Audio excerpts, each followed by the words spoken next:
business is made possible by our partners, Solar Dynamics, the most efficient energy systems.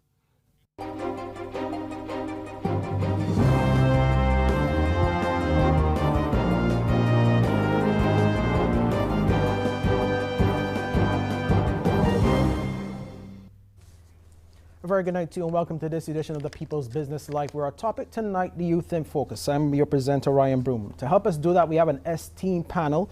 It includes the Minister of Youth, Sports and Community Empowerment, the Honorable Charles Griffith, Director of Youth Affairs, Mr. CLEVISTON HUNTE, National Youth Policy Committee Chair, SADE JEMMOTT, and Barbados Youth Development Council President, Ms. ROSHANNA Trim. We're back with opening comments after the break.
Welcome back to this edition of the People's Business Live. Again, we're our topic tonight, youth in focus.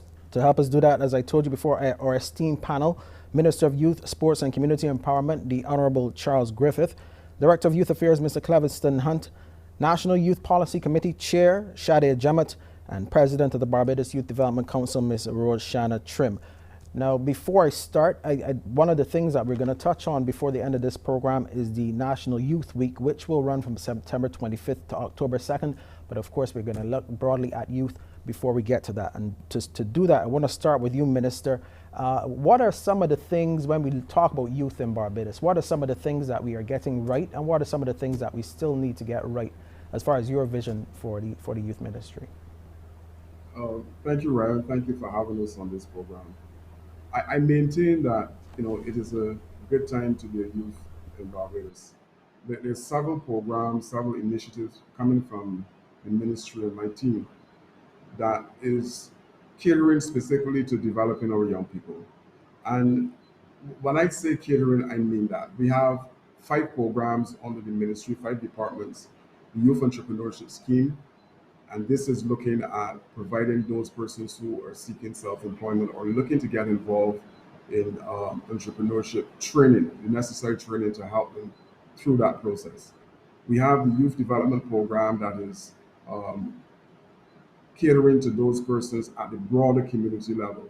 So we have sports training program, we have training for youth and community groups. We have community projects that are going across the island. We've just completed a sports program island-wide. We have the Barbados Youth Advanced Corps. This was formerly the Barbados Youth Service.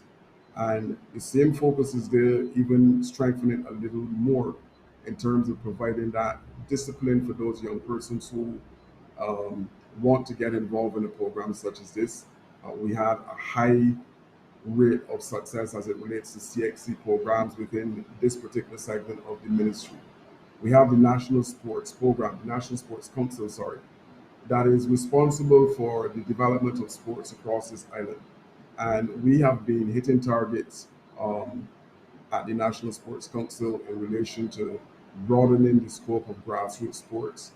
We just recently had a successful road tennis competition. Those are 4 of the programs. The last program is the Community Development Department, and only last year because of the order.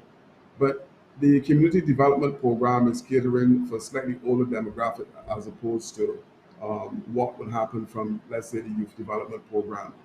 And we recently had a cabinet paper approved to start something that we're calling the center management committees. And what this will do, Ryan, is to allow communities to plan program within their own locale. So it is adding to what is currently happening at the community development program, community development department. Sorry. So there are 5 areas, and I'm sure that young people in Barbados, if they want to get involved in something structured, the ministry is geared into every single aspect of that. In recent times, we would have re-engaged the block committee. And this block committee, the focus of the block committee is to interact with those guys who are on the blocks across the island. In my opinion, it is just a social construct that everybody who's on the blocks are banned.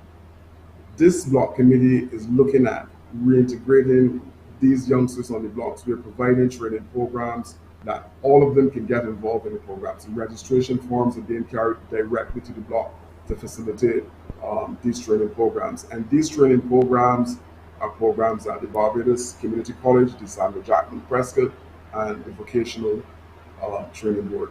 So the truth is that there's not a lot that I can say to you that is missing in terms of youth development in this country and providing programs for those youngsters who want to be involved in something structured. Okay, thank you. Mr. Hunt, I'm going to go to you next as Director of Youth Affairs. You're one of the people on the ground. What's the response been? Like, I know the people are always talking about young people, but I think invariably, if you really look at it honestly, you would say that the majority of young people are looking to do positive things. Is that what you are seeing in the division? Certainly, Ryan. Thank you for inviting me, and good night to my fellow panelists and Barbadians in general who are tuned into this program. And I certainly want to follow on from what the minister is saying, that it really is a good thing to be a young person in Barbados today. What we are seeing on the ground is oversubscription of the programs that we have. We've had a good response from young people right across Barbados in relation to what we have offered. In the ministry, our role is really to ensure that we provide psychosocial, psychoeducational programs that cater to the needs of all young people in Barbados. And we have certainly sought to go about that by ensuring that we strengthen the policy environment for young people, that we look at creating opportunities for young people all across Barbados in a number of areas, that we try to strengthen the entrepreneurial capabilities of young people right across Barbados. We are conscious all the time of all of the challenges that we are confronted with when we do our research on the ground. The problems of unemployment is one that is really, really pressing. We are also looking at the challenge for youth crime in Barbados, and we have developed a number of programs to address those areas. We are looking at how we create environment for healthy young people in Barbados as well. And the programs that the minister would have shared would have shown you some of the things that we are doing to actually ensure that we can reach as many young people across Barbados. Because the mantra, obviously, of the ministry is not to leave any young person behind. So whether persons are coming to us from communities that are impacted heavily by psychosocial challenges, or whether they are people who are coming from us in the quote-unquote parks and heights, we are ensuring that our program is catering to the needs of all of these people. What you're seeing coming out of the ministry in recent times is a mandate for empowerment, and we are ensuring that we change the language that we're using in the youth development space to ensuring that we are capturing those kinds of mandates, and that we're also looking at how when we meet young people, how we can get them participate, how we can get them be a part of the programs, and how we can have an inclusive environment that includes everybody who can share in ensuring that the work that they are doing for themselves, because we put a big focus on that young people have to be a part of the process, the implementation, and also the evaluation stage in the programs that we're doing and the work that we're doing for them. So in short, Ryan, I've said a lot to say yes, that we are having a good response to young people on the ground. And as I said, we're seeing that in the oversubscription in the programs that we're having, as well as the results that we're getting coming out of all these programs. Okay, thank you. I want to move on to you next now, Ms. JEMMOTT, as Chair of the National Youth Policy Committee. What are you seeing? Are you also seeing some of these things, these reflections of the enthusiasm by young people to want to get into programs, to want to be a part of the process of having their own voice, really, in terms of making decisions about young people? Absolutely. What we've seen throughout the development process of the national youth policy is that young people really want to take ownership of the policy, and they want to make sure that their voices are heard in a really impactful and systemic way. They want to be involved not just in saying what they want, but the solution development process. And I think it's really important, for example, to appreciate that, this isn't the first time we're having a national youth policy. We had one in 2011, and now we're recommissioning. We're appreciating that the world is evolving, young people are changing, their needs are not static, and therefore we need to have a youth policy that is responsive to that changing environment and those changing needs. So we're developing a youth policy that will cover the period 2023 to 2028, and young people have been involved at every single stage of the process. So, for example, we would have begun by assessing a wide cross section of best practices and existing youth policies all across the world, including our past, the 2011 policy that I would have mentioned. We would have looked at the strengths, the weaknesses, and as I mentioned, best practices. And then we would have taken what we would have found and gone to key institutional stakeholders. We would have gotten their technical expertise in terms of their interactions with different young people at various stages, cross sector, cross community, and they would have had their input. And then we went to the young people themselves. We did focus groups across the education, incarcerated, so-called at-risk youth. We would have gone to professional and entrepreneurial youth, youth in sports, youth with disabilities, LGBT youth. We really tried to make sure that we were catering to as many interest groups as possible. And then we also went to the general public with a collection and data analysis survey, national youth survey, that we would have gotten responses from a wide cross section of youth, over 2,000 responses. And we would have not just focused on our current definition of youth, which is 16 to 35 years old, but we even went as far as to leverage the U Report tool to make sure that we spoke to youth 11 to 15 as well, because some of them would be aging into the official definition of youth, and we wanted to make sure that we captured their voices. Okay, I'm going to go to you now, Ms. Trim, as President of the Barbados Youth Development Council. What has been your view? Have you been seeing some of the same things that the others have been seeing in terms of that enthusiasm by the young people? Absolutely. So as was stated before by the other panelists, and it's really a pleasure to be here with everyone. Young people absolutely are enthusiastic about being involved in the process from conceptualization to implementation. And I know that SADE and the committee have done a lot of work as it relates to ensuring that young people are involved at every step of the way.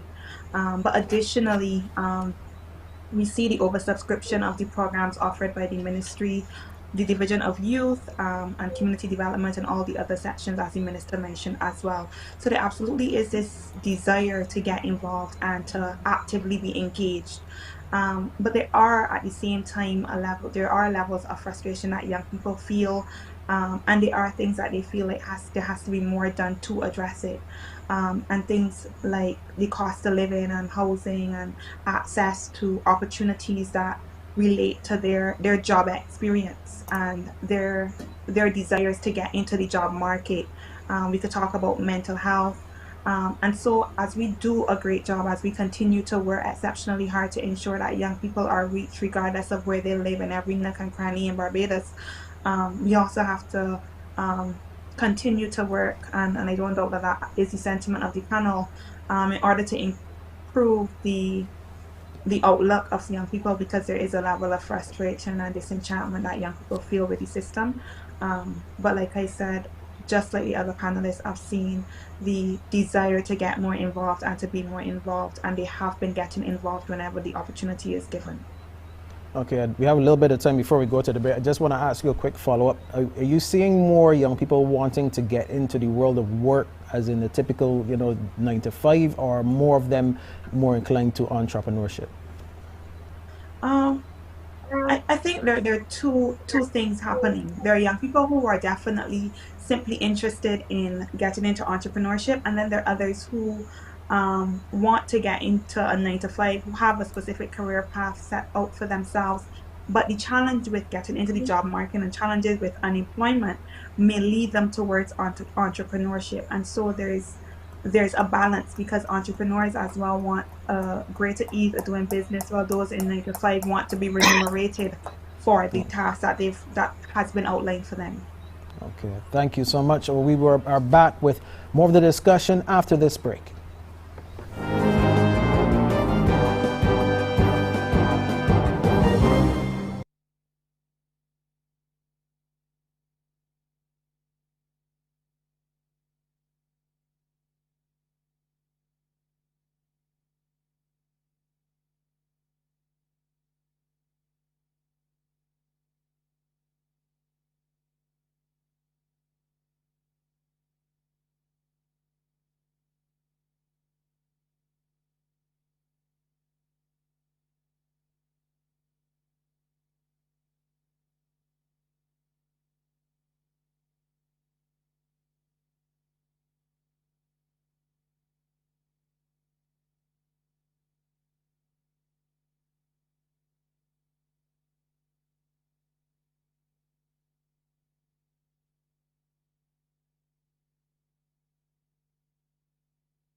Welcome back to The People's Business. I'm your presenter, Ryan Broom, and we're looking at youth in focus tonight. And I want to go back to Minister Griffith now with a question.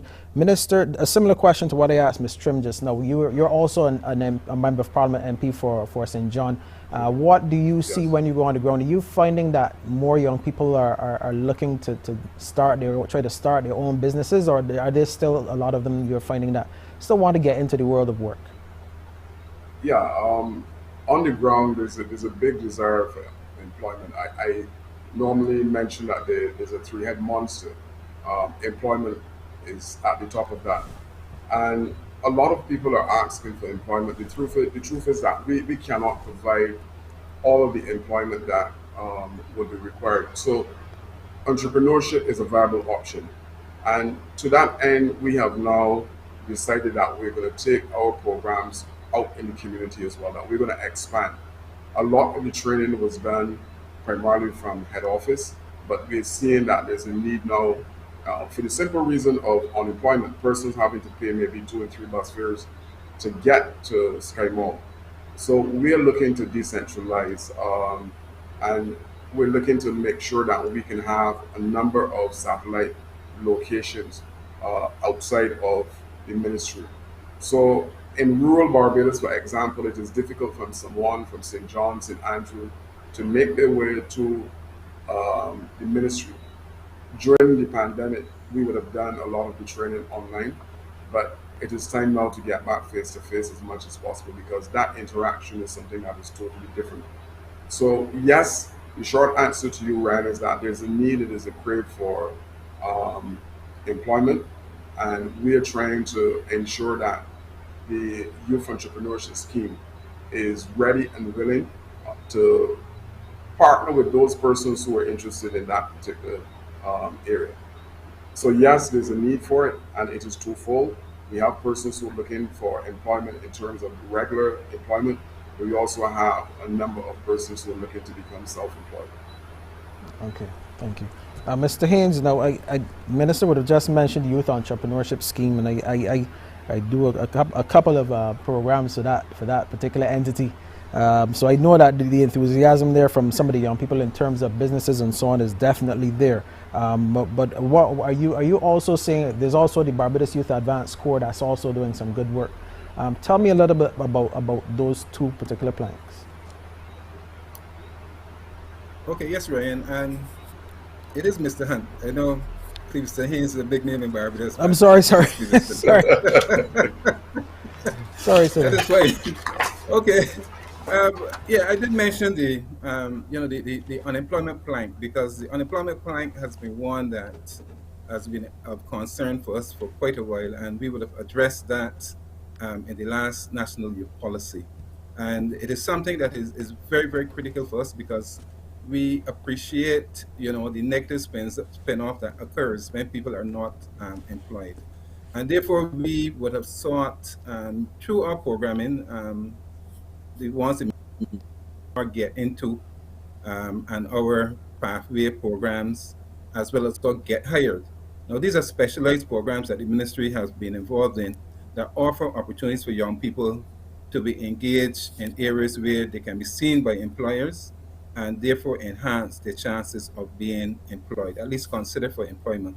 And generally, a number of these people who go into these programs are persons who would not normally get the foot into the door. And therefore, we have been reaping a lot of success to be able to create employment opportunities for people in these programs. In addition to that is the ones you spoke to. Let us appreciate that the programs in the Ministry of Youth, Sports, and Community Empowerment are all training programs generally. And in the Youth Entrepreneurship Scheme, again, we try to provide opportunities for young people to be involved in entrepreneurship training at a level that will allow them to create their own businesses. In fact, we speak of moving from idea to enterprise in the Youth Entrepreneurship Scheme. And we have seen significant success in the Youth Entrepreneurship Scheme, where people come into the program, they bring their ideas, and we take them through that training program, that at the end of that training, they're able then to branch off into their own businesses. And even if they're not able to go into business per se, we know that the training that they have is going to be beneficial for them in the long term. The Next Tech training program, again, we provide opportunities for persons, second chance opportunities for people at the Polytechnic, at the Barbados Community College, at the Barbados Vocational Training Board. And again, what we're looking at is how we can equip young people for the job market. And again, we have been seeing significant success in relation to that. Tied to that also too is our income generating projects. In the ministry, what we do is that we do at least 40 projects in communities on a yearly basis. And therefore, what we want is for young people to be involved in projects that will eventually lead to their employment, that they can get skills, that they can be able to earn an income. And our Youth Achieving Results program, that's another program that is like that, where we provide training for young people, dance, drama, and in the visual arts as well, so that they again can use those skills to be able to create employment for themselves. And it is programs like these, Ryan, that we have conceptualized to assist the country to be able to meet the challenge of reducing the unemployment problem. One of the things, as we are seeing, the government is not able to do it all. We cannot create all the employment, the jobs in the private sector. And in fact, what we are seeing is a reduction in the number of jobs. The number of jobs that we would have seen traditionally are now becoming extinct. And therefore, what we are looking at is how we can prepare our young people for new markets, for the world, as is being said, whether we are able to export some of the young people to go to different countries to use the skills that they have to be able to gain an income.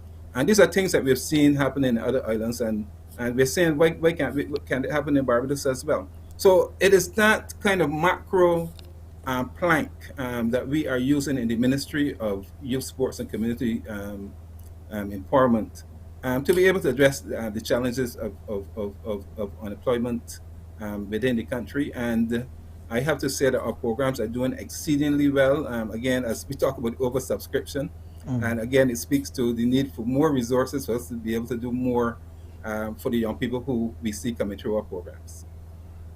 Okay, thank you. Question now for both Ms. Jemmott and Ms. Trim. Coming off of that a bit, as you said quite rightly, things have changed a lot in the last 10 years in terms of the type of jobs, and technology has now played a factor. We're seeing things like coding. We had recently had a major opening of an entity here that's going to provide a lot of opportunities, mostly for young people.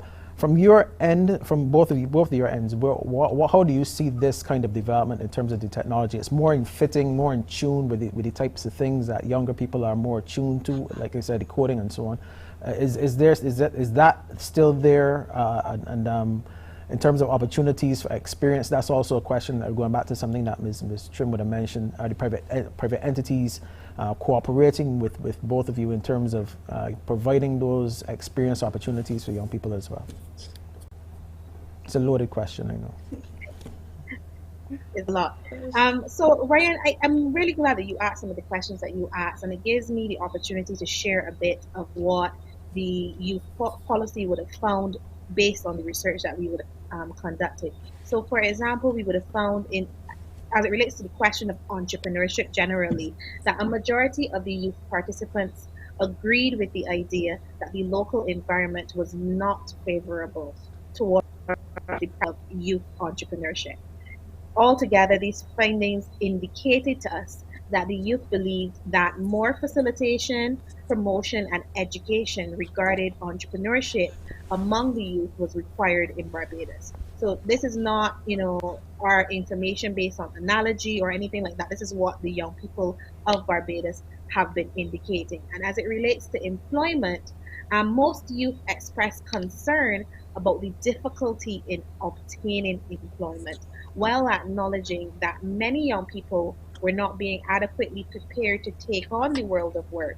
They felt that they were insufficiently attractive and desirable jobs and work opportunities locally for young people coming into the labor market. And I think we can add to that, the common refrain that we are hearing about persons, for example, pursuing degrees or areas of study and then not being able to work in those areas or not being able to attain the jobs that they imagine they would attain after having gone through that period of education. So I think what we're seeing is that there's a mixed match between the expectations of young people and the desires of young people and the opportunities that are readily available. We have a issue, not just, there's a lot of talk about the unemployment rates, but there's also a dimension of underemployment that we need to address. So when we think about the changing dynamics of work, the introduction of technology, those present opportunities for young people, but they have to be equipped to seize those opportunities. They have to be equipped to recognize those opportunities, and they have to be facilitated once they identify what those opportunities are. Ms. Trim? So I definitely echo Sade's sentiments. And as you rightfully stated, that the world is not what it was 10 years ago. And a study conducted by Dell said that about 85% of the jobs that we are looking to, that are going to exist in about 10 years, they don't yet exist yet. But we've seen the world shift rapidly towards tech. We've seen inventions and the push for technological advancement. And then we've seen the government of Barbados. I saw something just now from MIST as it relates to robotics and all. Certain schools also do robotics. That's training young people for the world that they're going to be engaging in and seeking employment in.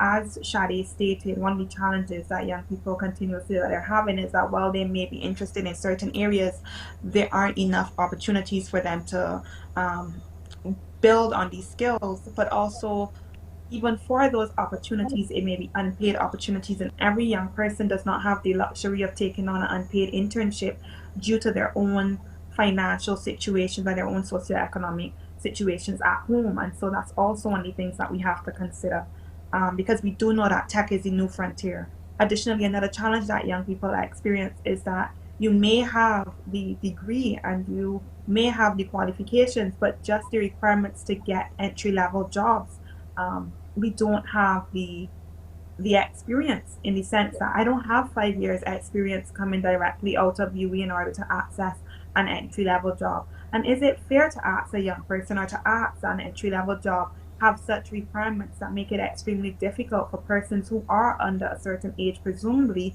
to even be able to get a foot into the door? And the last thing as well is even for persons who are involved in certain activities and who are interested in fact and involved in tech, one of their challenges is simply the ease of doing business and the ability to do the kind of or to enter the kind of markets that they may wish to enter in Barbados. And so that's also become quite a concern for persons as it relates to the laws surrounding tech and all of those different things that are now requiring that we really revisit what we would have traditionally, the structure that we would have traditionally had. Okay, thank you so much. Just a reminder to you viewers that you can join and put your questions, your comments, 228-5562, 228-5563. We're back after the break.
Welcome back to the People's Business Live. Our topic tonight, Youth in Focus. And again, we're welcoming your calls and your comments, your questions, 228-5562, 228-5563. I want to go back to the discussion now and bring in Minister Griffith again on this question of experience that just came up. This is something that always seems to come up as a stumbling block for some young people who are trying to get into the world of work. I know there are different things that are tried, but it can't always all be government either. What is the private sector helping out in terms of providing opportunities? I know that there's also a component that the UWI has now in terms of the give back part that some students have to do hours as part of their degree, and so I don't know if that counts as work experience as well when they do that. But from that point of view, is that happening where more efforts are being made to try to help students to probably even get some experience, work experience, before they complete their degrees? Definitely so. Before, Ryan, I answer that question, Ms. Paris would not forgive me because I did not mention the Community Independent Secretariat, which is also a part of the ministry, and they have been doing some fantastic work on an annual basis. 27 years in existence and built on volunteerism. So that program is also providing a lot of growth for a number of our young people across the country. But to answer your question, very soon the ministry will be launching a mentorship program, Ryan, and this mentorship program is at a national level. What I'm hoping for is for the social work students at the university and maybe some of those from the psychology program to get involved in the mentorship program, because what this would do is allow those persons at university to hone their skills as it relates to social work and going into the psychology field.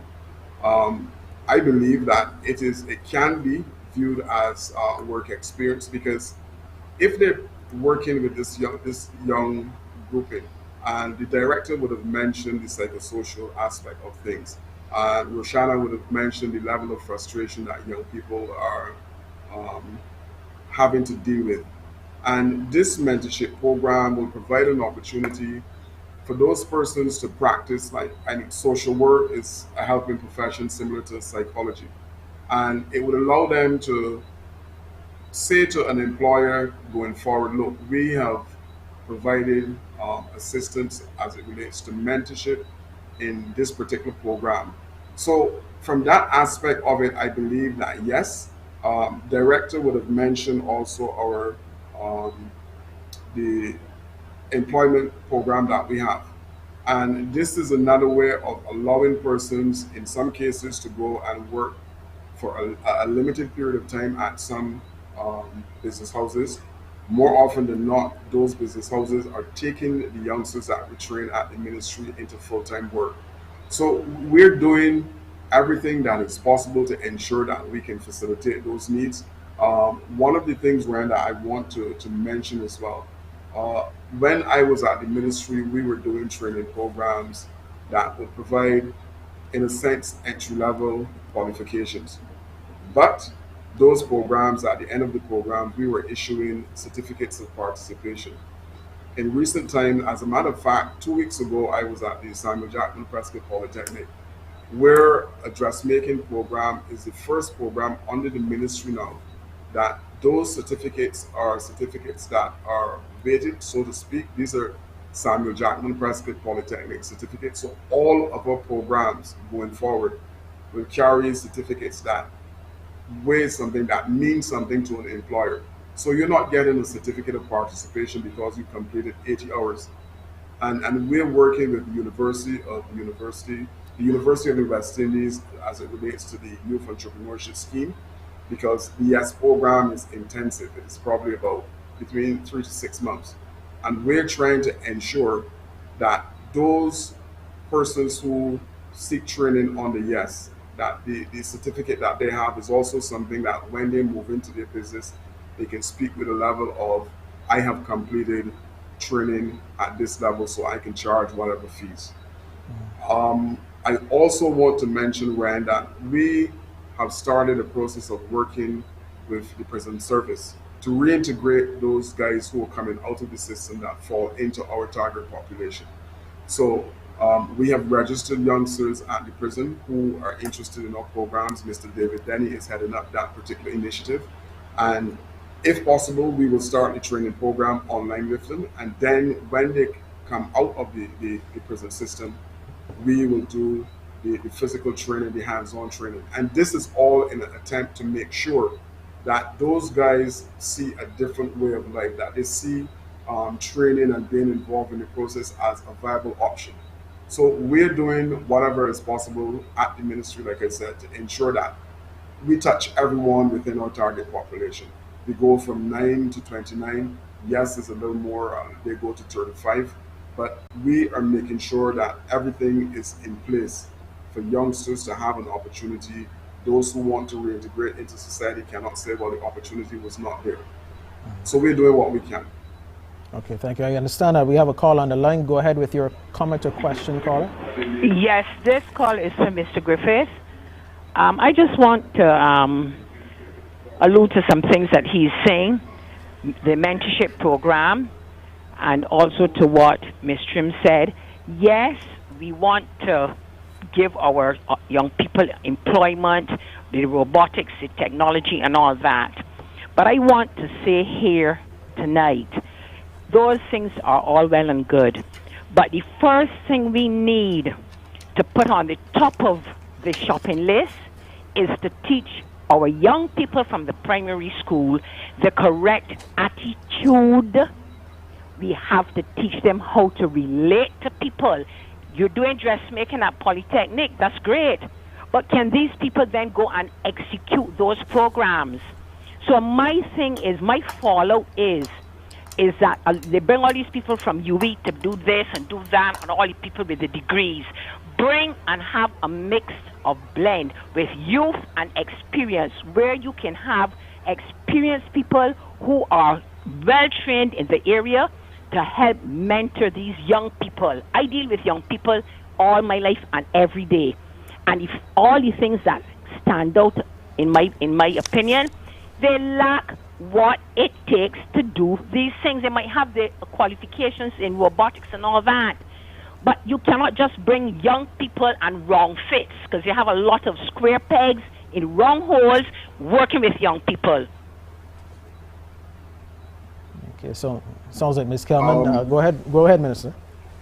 Ryan, what I would say to the caller is that I welcome her to call the ministry tomorrow, and we can use her services to help facilitate exactly what she's saying. So I will not say to her no. We are looking for as many volunteers as possible, and if she's saying that the expertise are within her, then she can call the ministry tomorrow. Ren, what she's saying, there's some merit to it. Last week, I had a meeting with a number of staff members, and we're hoping to work in partnership with the Ministry of Education to roll out a national program again that we are calling Moving On. And this program is seeking to impact on all of the youngsters who are doing the 11 plus program, because we're aware that after the 11 plus program, there's downtime, let's call it that, for these youngsters as far as the school is concerned. We're hoping to go into every single primary school on island and provide a rollout of programs that will, one, bridge that gap between the primary and secondary school, hence we're calling it Moving On. And this will provide leadership training, conflict resolution, money management, the whole range of skills to help them transition from the secondary school from the primary school, sorry, into secondary school.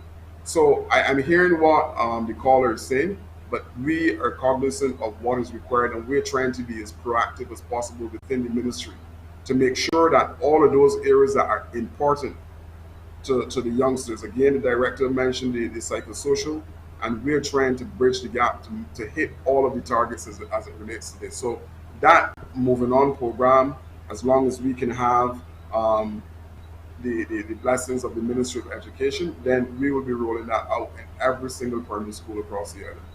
Okay, and panelists, you can feel free to jump in, but want to get either of your perspectives as well on, the softer skills, the social skills. Are those things also happening as far as you're seeing in terms of our younger people?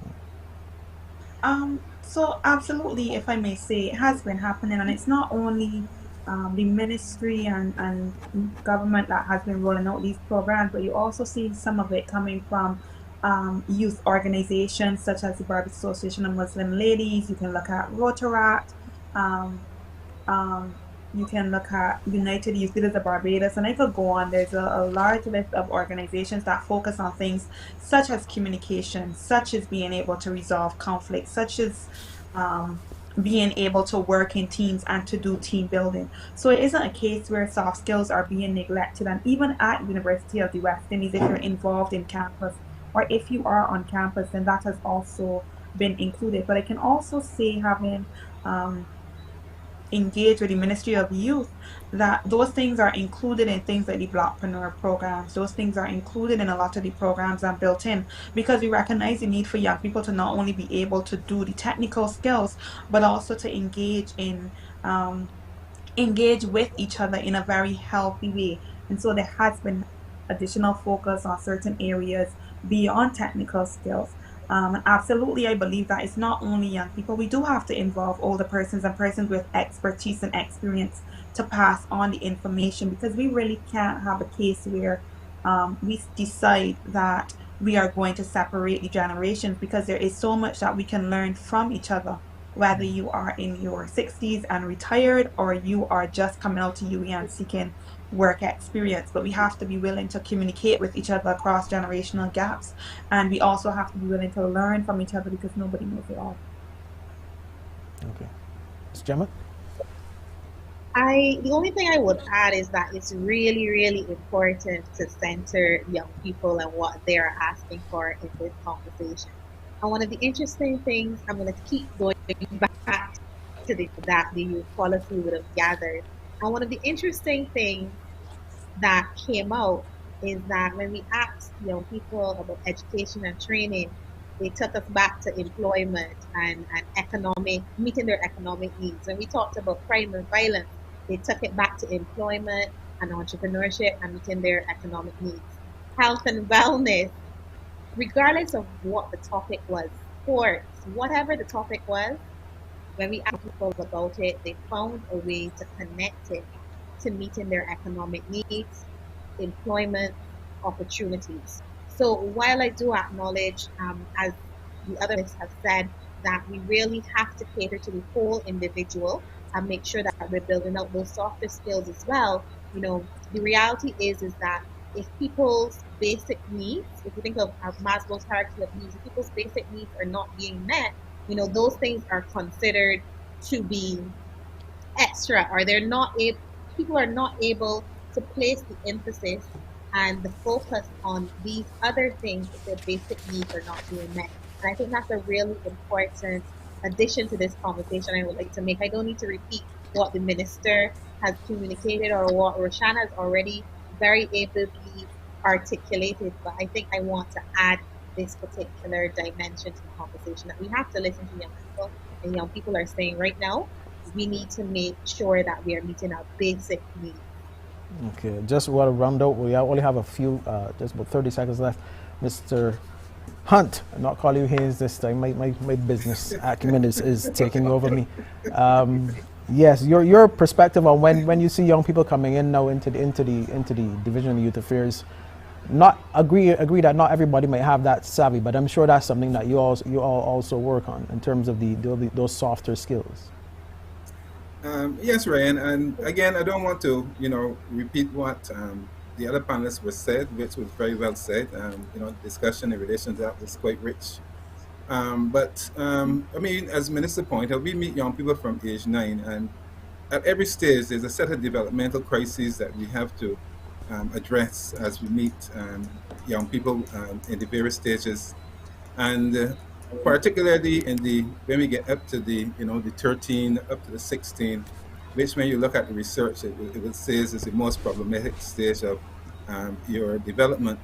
There are things that we have to do to ensure that we can get young people to connect with themselves, and we have certainly put in place a policy to ensure that every single program that we offer, that we attach a set of psychosocial courses to that, these assessments as well, to ensure that it's not only technical skills we're given, but that we're producing a whole person and enabling people to connect with themselves. So just wanted to add that. Okay, thank you. And when we take our final break now, when we come back, we'll have our final comments from our panelists.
Welcome back to the People's Business Live, where our topic tonight has been Youth in Focus. We were talking about a wide range of issues related to youth.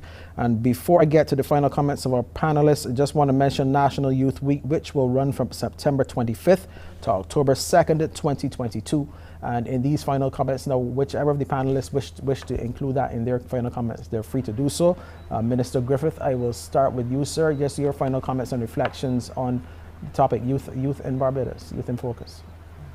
Fine. Thank you, Ryan, again. Look, first, I want to thank the team at the ministry. for the work that they're doing. If you come to my office, you will see a whiteboard with 47 projects, and the majority, if not, I would say about 90% of those projects ongoing.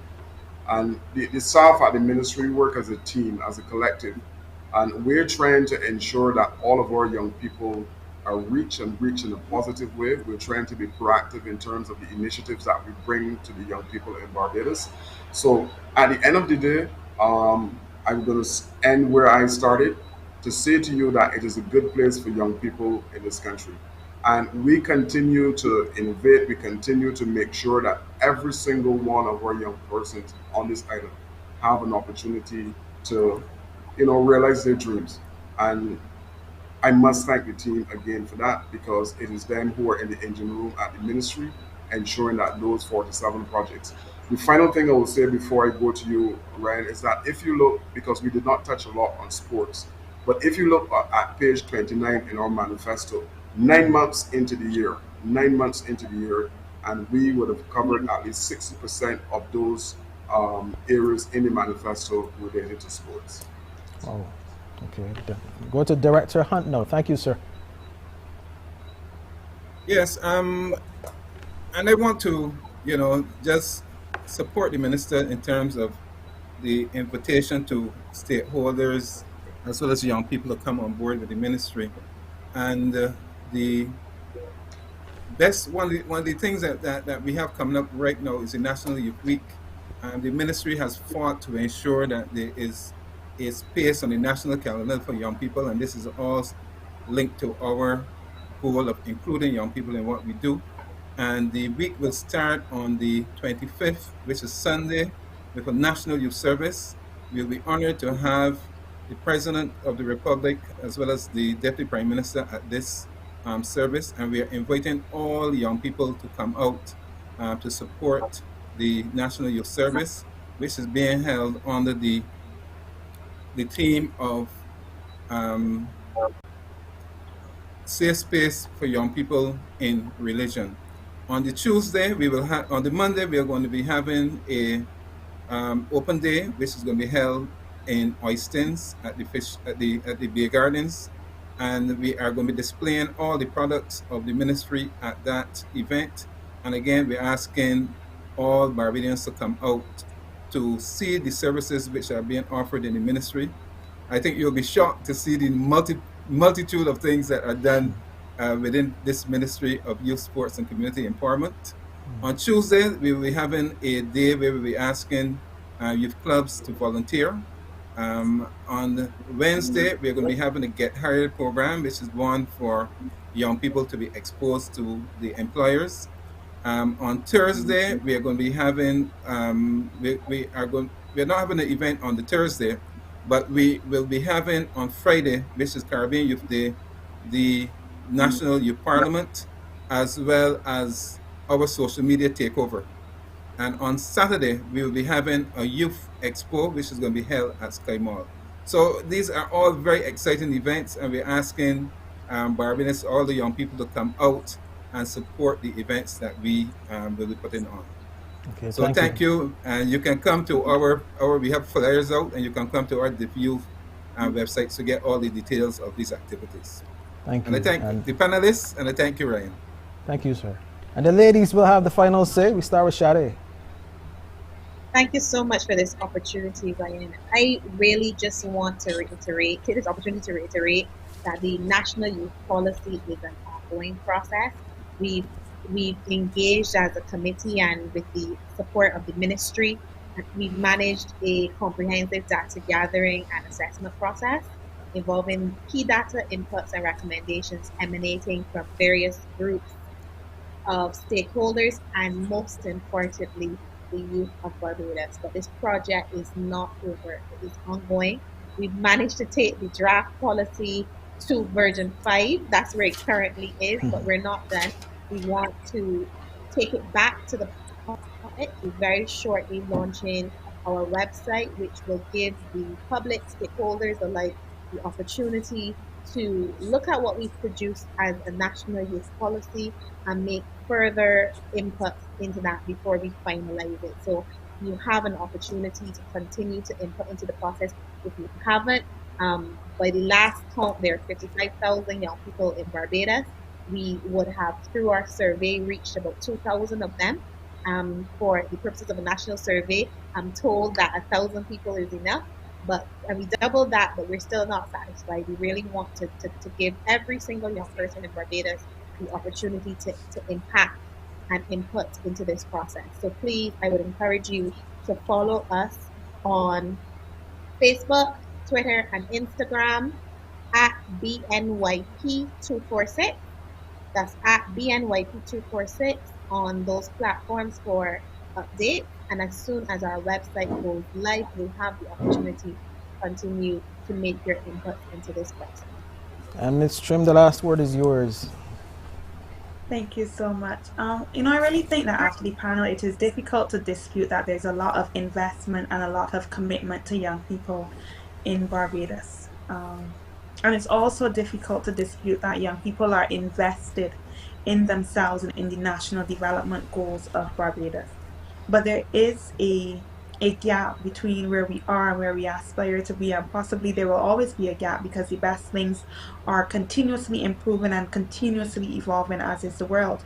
And so as we celebrate National Youth Week in the coming very shortly, actually next week, and as we go into the Commonwealth, the Year of the Youth, now is the perfect time for us to tap into young people as active partners and co-conspirators in development. And so I look forward to all the work being done by all the stakeholders, whether that is governmental, non-governmental, private sector, and youth organizations as we continue to build youth and develop country. Thank you so much, and thank you, panelists, the Minister of Youth, Sports and Community Empowerment, the Honorable Charles Griffith, the Director of Youth Affairs, CLEVISTON, HUNTE, the Coordinator of the National Youth Policy, SADE, JEMMOTT, and the President of Barbados Youth Development Council, Ms. ROSHANNA Trim. Thank you all, panelists. Thank you, viewers, for being with us where we've been talking about youth policy. I'm your presenter, Ryan Broom. Please do have a good night.